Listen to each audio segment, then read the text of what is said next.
मित्रों नमस्कार, मैं डॉक्टर वाचस्पति त्रिपाठी वैज्ञानिक आज आपको कुछ ऐसे अनसुलझे सवालों का जवाब वैज्ञानिक जवाब देने आया हूं। आपने सुना होगा कि दीवालों को कान होता है। आपने सुना होगा कि पिता के करनी का फल बच्चे भोगते हैं। आपने ये भी देखा कि पुराने समय जो आयु थी मनुष्य की 116 साल थी, वो घट के 65 साल हो गई। ऐसे तमाम वैदिक आज अनिरुद्धाचार्य चर्चा में हैं। उन्होंने कुछ विवाह की उम्र के ऊपर कुछ बोल दिया है। ऐसे तमाम संत हैं जो कई बातें धार्मिक जो वेदों से धर्म से परंपराओं में आ गई है उसका प्रचार प्रसार करते हैं। तो कुछ लोग हैं कि प्रश्न पूछते हैं कि ऐसा नहीं होना चाहिए, ऐसा क्यों? एडल्ट एज होता है, एडल्ट के बाद कुछ भी कोई करे। तो हम आपको कुछ सवालों का जवाब वैज्ञानिक रूप से देंगे। अब आते हैं क्या विषय है, कैसे ये होता है। आपको बता दें, एक एपिजेनेटिक्स विषय है जो जीन से संबंधित है, मनुष्य के आनुवांशिक गुणों से संबंधित है। उसको एपिजेनेटिक्स कहते हैं। आपने जेनेटिक्स का नाम तो बहुत सुना होगा, लेकिन एक एपिजेनेटिक्स भी होता है।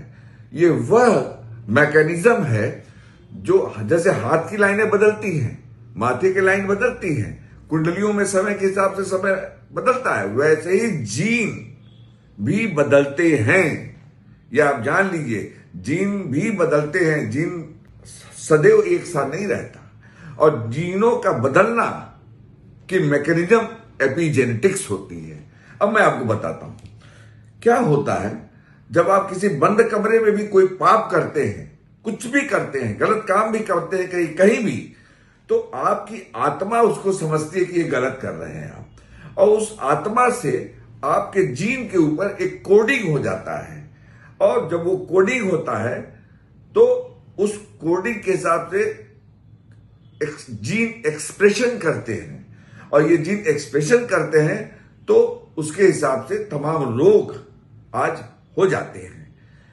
ये एपिजेनेटिकली जो एक्सप्रेशन कोडिंग हुआ है जीन पे, इसका एक और गुण है या कह दीजिए दुर्गुण है। वो क्या है? ये बच्चे में भी जाता है, और दूसरा ये रिवर्सिबल होता है। अगर आपके पिताजी ने कोई पाप किया, वो रिवर्सिबल था, लेकिन उन्होंने ऐसा पश्चाताप नहीं किया, ऐसा कर्म नहीं किया जिससे पाप का पश्चाताप कर लिया जाए या पुण्य कार्य न किया हो, तो वो कोडेड एपिजेनेटिकली कोडेड जो जीन्स हैं वो बच्चे में चला जाता है, और बच्चे में उसका जीन एक्सप्रेशन होता है।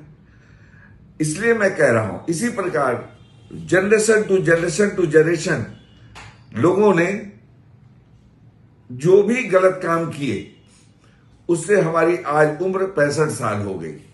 इसी प्रकार मैंने आपको बताया कैसे पाप पूर्ण प्रायश्चित जुड़ा है, कैसे कमरे में कान जुड़ा है। विवाह का उम्र, विवाह की उम्र के लिए आयुर्वेद में लिखा है, वेद में लिखा है कि बेटी की उम्र 16 साल और पति का उम्र 25 साल हो, तो बेटा जो पैदा होता है वह शतायु होता है, स्वस्थ होता है, ये कहा गया है। अगर स्वस्थ पुत्र चाहिए तो ये विवाह का उम्र होता है। इसका भी कारण यही है क्योंकि देखा गया है कि कैसे जैसे जैसे हम बड़े होते हैं हम सामाजिक होते हैं, जैसे जैसे समाज में जाते हैं हमारे चांसेस ऑफ एक्सपीरियंसेस बढ़ जाते हैं। आज के जमाने में तमाम ऐसे पिक्चर आ गए हैं, तमाम ऐसे व्यवहार हो रहे हैं जो एपिजेनेटिकली जीन्स पर प्रभाव डाल रहे हैं। और जो मैंने कहा, एपिजेनेटिकली जो जीन के प्रभाव है वो बच्चे में जा रहा है, और वो वैसा ही फल देगा जैसा कर्म व्यक्ति कर रहा है। तो ये माना जा सकता है कि जितने कम आयु का बच्चे होंगे, दोनों ही, उतने ही संतान स्वस्थ होने के चांसेस रहेंगे।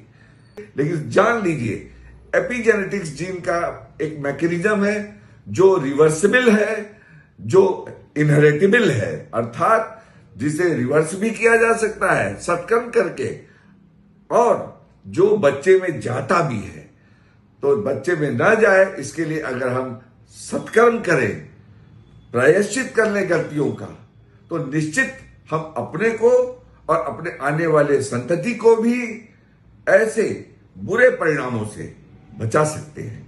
तो आज के लिए इतना ही, फिर मिलेंगे दूसरे सूत्रों के साथ। नमस्ते।